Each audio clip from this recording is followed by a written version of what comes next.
Hi, everybody. I hope you're doing great. I want to wish you all happy holidays, happy winter solstice, happy new year. We're not to the new year yet. I'll probably make a message before 2024 happens. Okay, so I just wanted to share something bright and cheerful, spiritual. And I had a lot of fun making that last message where I was just kind of staring off into space and talking about what was in the inner universe within myself is also in the inner universe within us all, so we share a common ground with one another. I thought I'd have some fun and do it again. So shall we find out, when I look into the inner universe inside myself, shall we find out what special message lies within there that we can all feel a connection with?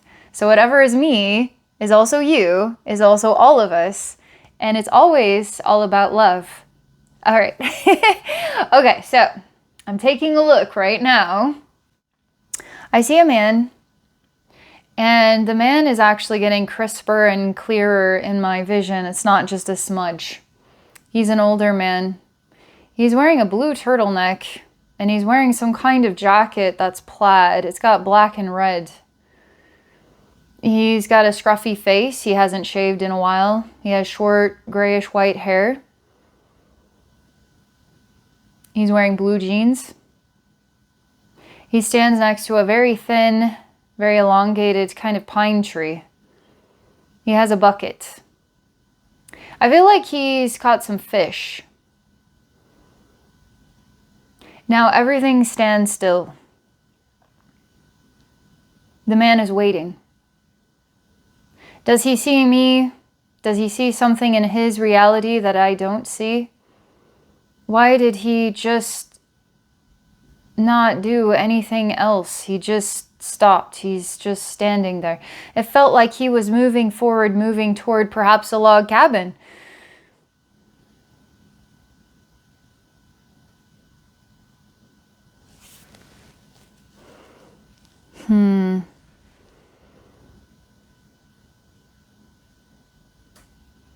It's kind of a harsh message. It's about the way we want things to be, the way things happen to be, the way we translate reality in a logical way. We seek logic, we seek duplicates of what we already know, but yet we'll always be introduced into what we don't know. And that's hard.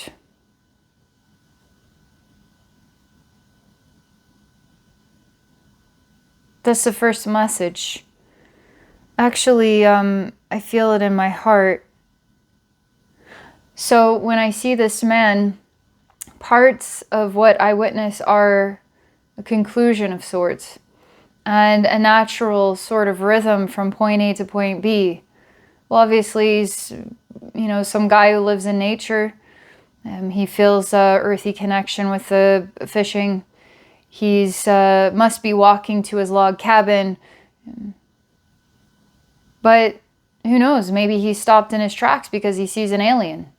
Like, we can't choose to conceive the logical path that he could only take because there's so many things we're not going to see because we can't even believe it. We can't even believe it. It's just no freaking way, okay? And so this message is all about what do you believe, and what is unbelievable can also be true too. I'm trying to put myself in his shoes and see through his eyes so I can see what it is that he sees that stopped him from forward motion.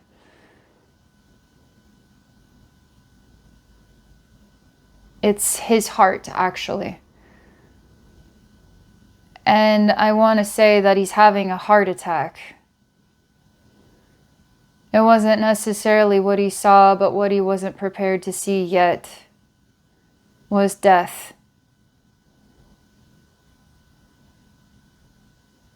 I see that death holds him back from embracing new life out of fear of change and transformation from one reality, the human world, to another awareness of one's divine spiritual essence. He holds his chest like holding his heart. His breath is taken from him. He collapses.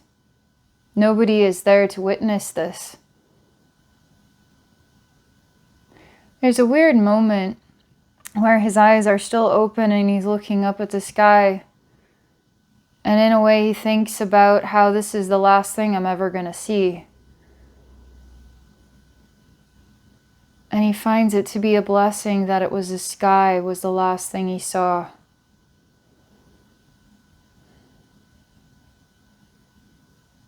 He doesn't want to let go. I see there's elongated sort of delay where his body isn't active. And then his soul is still holding on to being familiar. As though what is most familiar to a soul is this one particular life. And when we let go of that one particular life, we start to realize that we are every single life and every single death. We're everything. So he's holding on to something and denying himself then everything.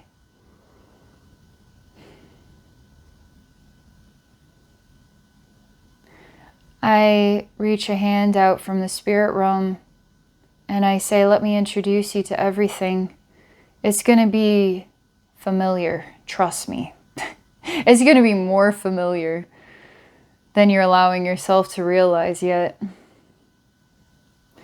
But I see the soul is just crying. And I ask the soul if it's okay for me to lift them up and out of the body now. I see a black bird comes. This is also a spirit. And the spirit looks intimidating. It's there as a challenge to stay put. Stay in your dead body forever. And so the dark and the light come forward to guide your spirit to being everything or being in the death.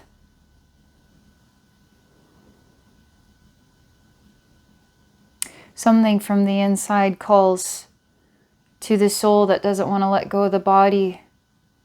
It didn't come from me and it didn't come from this black bird. It came from within and it was an answer. And the answer helped the soul to let go and know its path. And that the path wasn't guided by one person or another, but it was guided by your own spark.